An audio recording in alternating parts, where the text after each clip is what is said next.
बिस्मिल्लाहिर्रहमानिर्रहीम, अस्सलाम वालेकुम। लाहौर में आज हल्की हल्की बारिश हो रही है। इससे पहले लाहौर में स्मोग जो था वो छाया हुआ था और स्मोक की वजह से बहुत सारी बीमारियां, स्किन की बीमारियां, एलर्जी की बीमारियां हो रही थी। लाहौर में इसी तरह फोग का भी तूफ़ान आया हुआ था। बहुत ज़्यादा तूफ़ान फोग की वजह से फ़्लाइटें मनसूख हो रही हैं, सड़क रास्ता नज़र नहीं आ रहा, मोटरवे बंद, ट्रेनें बंद और शहरियों को बहुत ज़्यादा मुश्किलात हो रही हैं, चूँकि ठंड की शदीद लहर इस वक्त पाकिस्तान में और पंजाब में और लाहौर में चल रही है। इसी तरह पाकिस्तान में सियासी स्मोक भी इस वक्त जो है अपने अरूज पर पहुंचा हुआ है। पंजाब असम्बली और KPK असम्बली की जो रेजोल्यूशन का इशू चल रहा है वो अपने पीक पर है। लाहौर हाई कोर्ट में आज केस की समाअत भी हुई, जो मुलतवी करके कल पे चली गई है।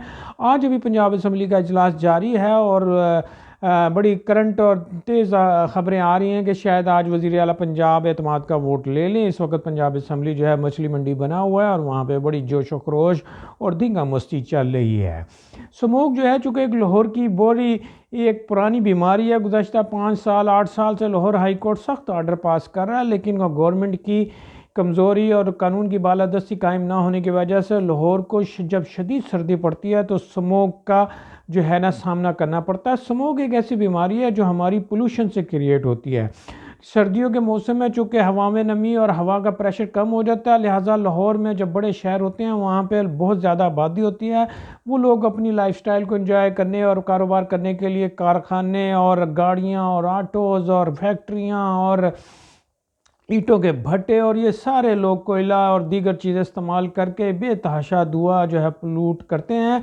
उससे जो है वो सारा हवा जो है एनवायरनमेंट हमारा ख़राब हो जाता है। चूँकि सर्दियों में वो हवा का प्रेशर लो हो जाता है तो वो सारी पोल्यूशन, कार्बन डाइऑक्साइड वो हवा में ऊपर जाके रुक जाता है और लाहौर में ऐसे लगते हैं जैसे बादल आए हुए हैं, लेकिन वो बादल नहीं होते, वो गंदा धुआं होता है। उसकी वजह से गंदला मौसम होता है, वो शदीद बीमारियां पैदा करता है। उससे एलर्जी की बीमारियां, गले की बीमारियां, स्किन की बीमारियां, आँखों की बीमारियां होती हैं। गवर्नमेंट ऑफ पंजाब और दीगर महकमे बड़ी कोशिश करते रहते हैं। लाहौर हाई कोर्ट भी इसमें बहुत सारे आर्डर पास कर चुका है, लेकिन कानून की बालादस्ती ना होने की वजह से कुछ भी रिजल्ट सामने नहीं आते और स्मोक का दौर चलता रहता है। और बिल आखिर अल्लाह की तरफ देखा जाता है कि बारिश हो तो बारिश की वजह से स्मोक बह जाएगा।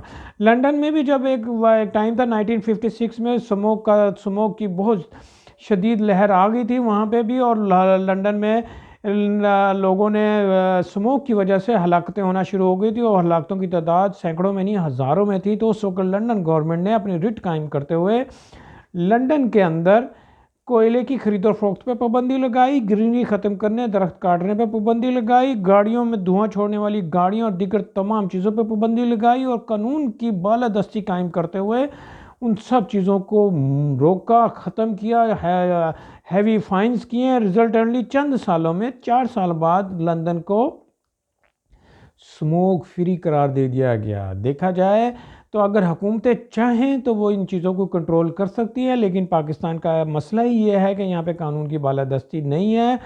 कारोबारी लोग हर तरह के चक्कर दे कर अपना कारोबार जारी रखते हैं। ईंटें बनाने वाले भट्टे जो हैं वो लाहौर के चारों तरफ फैले हुए हैं और वो खूब अपना कारोबार अरूज पर चढ़ाते हैं और लाहौर की सारी फ़ज़ा को ख़राब कर देते हैं। इसी तरह लाहौर में जो दीगर फैक्ट्रियां हैं, गाड़ियां हैं, रक्शे हैं, ऑटोज़ हैं और दीगर शोर व गुल करने वाली जो इंस्ट्रूमेंट है वो पूरा लाहौर का जो है माहौल तब्दील कर देते हैं और लाहौर जो है हर दिसंबर जनवरी में स्मोक का शिकार हो जाता है, जिससे बीमारियां फैलती हैं। हाई कोर्ट ऑर्डर करता रहता है, हुकूमत नारे लगाती रहती है, लेकिन रिज़ल्ट कुछ भी नहीं आता। ये एक खाली स्मोक ही नहीं है, पाकिस्तान में सियासी स्मोक भी है, पाकिस्तान में महंगाई का स्मोक भी है, पाकिस्तान में लाकानूनियत का स्मोक भी है, पाकिस्तान में करप्शन का स्मोक भी है जो किसी के काबू में नहीं है। देखा जाए तो पाकिस्तान में स्मोक की एक लंबी लाइन है, लेकिन इशू एक ही है कि अगर कानून की बालादस्ती कायम कर दी जाए तो ये सारे स्मोक खुद ब खुद ख़त्म हो जाएंगे, करप्शन ख़त्म हो जाएगी। जब करप्शन ख़त्म होगी तो स्मोक तो एक स्किंट की बीमारी है, एक तो एक स्किंट में गायब हो जाएगा। चूँकि हाई कोर्ट के ऑर्डर्स हैं, कानून है, लेकिन उन पर अमल दरामद नहीं हो पाता। लॉ इन्फोर्सिंग एजेंसी कंप्रोमाइज़ कर जाती है, रिश्वत का बाज़ार आम है, करप्शन आम है, लिहाजा कानून को मिनट के अंदर आप ख़रीद सकते हैं। लॉ इन्फोर्सिंग एजेंसियाँ चंद लम्हों में आपकी मुट्ठी गर्म कर दें तो वो सारे कानून रिलैक्स कर दिए जाते हैं, सारी चीज़ें ख़त्म कर दी जाती हैं। लिहाजा स्मोक जैसी ख़तरनाक बीमारी लाहौर में जो है वो अपना लाहौरियों को नुकसान पहुंचा रही हैं। लाहौर को गंदा तरीन पोल्यूटेड शहर डिक्लेयर कर दिया गया है। कभी 1 नंबर पे आ जाता है, कभी 2 पर, कभी 3 पर। एक परमानेंट बीमारी लाहौर की स्मोक बन गई है, लेकिन हुकूमत और हाई कोर्ट के ऑर्डर्स के बावजूद हम लोग इस पर काबू नहीं पा रहे हैं। इसकी वजह करप्शन है, इसकी वजह लाकानूनियत है। कानून की बालादस्ती कायम कर दें तो शायद हमारी सियासत का जो स्मोक है वो भी ठीक हो जाए। कानून की जो खिलाफ वर्जी हर आदमी करता है ये सोच के कि यहाँ तो कोई पकड़ते ही नहीं, यहाँ तो कोई मसला ही नहीं है, कोई रोकने वाला ही नहीं है, तो ये गलतफहमी भी दूर हो जाएगी। कानून की बालादस्ती कायम करना, अदालतों के हुक्म को एग्जीक्यूट करवाना, पॉलिसियाँ बनाकर जुर्माने करना, लोगों को सजाएं देना और पोल्यूशन क्रिएट करने वाली गाड़ियाँ बंद करना, मोटरसाइकिल, ऑटो रिक्शा, कोयले की खरीद और फरोख्त बंद करना। एक और मसला भी है। अब देखें, कोयले की खरीद और फरोख्त पर लंदन में पाबंदी लगा दी गई थी। क्या ये पाकिस्तान में लाहौर में मुमकिन है? मेरा ख्याल है कि ये यहाँ पे आगे कानून जो है खुद ही रोना शुरू कर देगा कि लाहौर में जब सर्वे किया जाएगा, चूँकि डाटा हमारे पास नहीं है, लेकिन ये अंदाज़ा है कि लाहौर में 20-30-35% लोग लकड़ी कोयले के ऊपर अपना घर का किचन चलाते हैं, तो उससे स्मोक धुआं पैदा होता है, कार्बन डाइऑक्साइड फ़ज़ा में आती है। उसको रोकेंगे तो वो कैसे वो लोग घर चलाएंगे? क्योंकि लाहौर में बहुत गुर्बत भी है, साइमल्टेनियसली लाहौर में गुर्बत भी है, लाकानूनियत भी है, जहालत भी है, गुंडागर्दी, धौंस भी है। तो अगर आप, लेकिन एक बात है, जब कानून की बालादस्ती कायम होगी तो ये तमाम चीज़ें एवेपोरेट हो जाएंगी। एक सेकंड नहीं लगेगा, पता नहीं चलेगा ये कहाँ चले गए। लेकिन कानून की बालादस्ती कायम करना इतना बड़ा काम बन गया है, जो कि अब हमारी हुकूमतों के तो बस का नहीं है। पाकिस्तान में लाकानूनियत की वजह से अब सियासी स्मोक पर रोशनी डालते हैं। आप देखें, सियासी स्मोक इतना ज़्यादा बढ़ गया है कि पाकिस्तान का जो है उसकी मईशत तबाह हो गई है। डॉलर कहाँ पहुँच गया? आज डॉलर 260 रुपये का मिल रहा था, जो कि मिल नहीं रहा था, लेकिन रेट उसका 260 है। जबकि आटे का बुहरान आसमान को छू चुका हुआ है, गरीब लोग मर रहे हैं। सख्त सर्दी की शदीद लहर आई हुई है, धुंध की लहर आई हुई है, स्मोक की लहर आई हुई है। उसमें अगर एक माँ अपने बच्चों को रोटी नहीं खिला सकती, आटा ना अवेलेबल ना होने की वजह से, तो हमारी हुकूमतें, हमारी ये कॉन्स्टिट्यूशन, हमारी ये अदालतें, सुप्रीम कोर्ट, हाई कोर्ट, ये कानून के ये भाषण, ये किस काम आएंगे? अगर किसी गरीब को जो है चंद निवालों के लिए वो जान की बाजी हार जाए, या सख्त सर्दी में वो ज़िंदगी का एक बड़ा अजाब उनको झेलना पड़े, तो ये क्या हुकूमत है और क्या हुकूमत की पॉलिसियाँ हैं और क्या कानून और क्या कानून की बालादस्ती है? समझ में नहीं आता कि पाकिस्तान में ये एस्टेब्लिशमेंट, ये सुप्रीम कोर्ट, ये सियासी लीडर ये क्या खेल खेल रहे हैं और ये क्या चाहते हैं? आखिर कोई हुकूमत होती है, माशरा होता है, कानून होता है, कानून के इदारे होते हैं, कानून पर अमल दरामद किया जाता है, उसके ऊपर ज़रिए से आवाम को, इंसानों को नुकसान पहुंचने वाली चीज़ों का कलाकम्मा किया जाता है।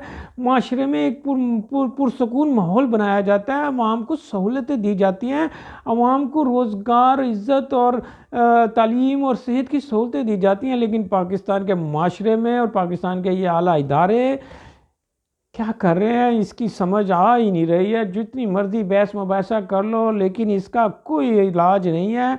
इनकलाब ही शायद इसका इलाज हो, कि जाते साथ ही उन करप्ट लोगों को गोली मार दी जाए ताकि वो लोग मुल्क से भाग जाएं, ताकि मुल्क के अंदर माहौल सही हो और मुल्क के अंदर कानून की बालादस्ती कायम की जाए। लॉ इन्फोर्सिंग एजेंसीज़ और अदालतों को इस मामले में कोई नोटिस लेना चाहिए और अपनी रिट कायम करने के लिए अपने आप को मनवाना चाहिए। बड़े अफसोस और तकलीफ दह बात है, स्मोक ने पकड़ के सारा हमारा भेद खोल दिया है। सियासी स्मोक, माशी स्मोक, डॉलर का स्मोक, पेट्रोल का स्मोक, कौन कौन से स्मोक गिनते गिनते रात हो जाएगी, रात को सुबह हो जाएगी, लेकिन ये मसले ख़त्म नहीं होंगे। अब इस वक्त पंजाब असम्बली की सूरत हाल ये है कि पंजाब असम्बली में एक धींगा मस्ती चल रही है, मछली बाज़ार बना हुआ है, दोनों तरफ से बड़े बड़े दावे किए जा रहे हैं। हुकूमती अरकान की तरफ से आज एतमाद का वोट लेने का कभी इम्कान है, ख़बरें आ रही हैं कि सब लोग मुत्तहिद हो रहे हैं, आ रहे हैं, जबकि हुकूमत अपोजिशन जो है वो इल्ज़ाम तराशी और बदमाशी और धौंस कर रही है। समझ नहीं आ रहा, अगर उनके पास अक्सरियत है तो एतमाद का वोट आज हो जाना चाहिए, और अगर नहीं है तो अपोजिशन को अपना कार्ड दिखाने चाहिए। लेकिन तकलीफ दे बात यह है कि अपोजिशन के पास तादाद पूरी नहीं है, लेकिन वो धौंस जमा कर पूरे पंजाब की गुड गवर्नेंस और पंजाब के लॉ एंड ऑर्डर सिचुएशन ख़राब कर रही है। ये नहीं देख रही कि अवाम को परेशानी हो रही है, अदालतों पे बर्डन आ रहा है, करप्शन बढ़ रही है। पता नहीं कहाँ चले गए वो अच्छे लोग जो मुल्क कौम की फ़िक्र करते थे, जो अवाम का दुख दर्द में हिस्सा बांटते थे और अवाम की फ़लाह के लिए सोचते थे। अल्लाह के हवाले, अल्लाह से दुआ करते हैं, अल्लाह से मदद मांगते हैं कि मेरे मालिक इस लाहौर पर और पाकिस्तान पे अपना करम फरमा, रहम फरमा और हमें इन सियासतदानों के शर से महफूज रख। अपना बहुत ख्याल रखिएगा। Thank you. पाकिस्तान का भी ख्याल रखिएगा, स्मोक से बचिएगा। कम से कम आपको चाहिए कि आप अपने इर्द गिर्द स्मोक या धुएं की जो है उससे बचें, पोल्यूशन ना करें और अब अपने माशरे को, अपने घर को पोल्यूशन लेस बनाएं। Thank you. अल्लाह हाफिज़।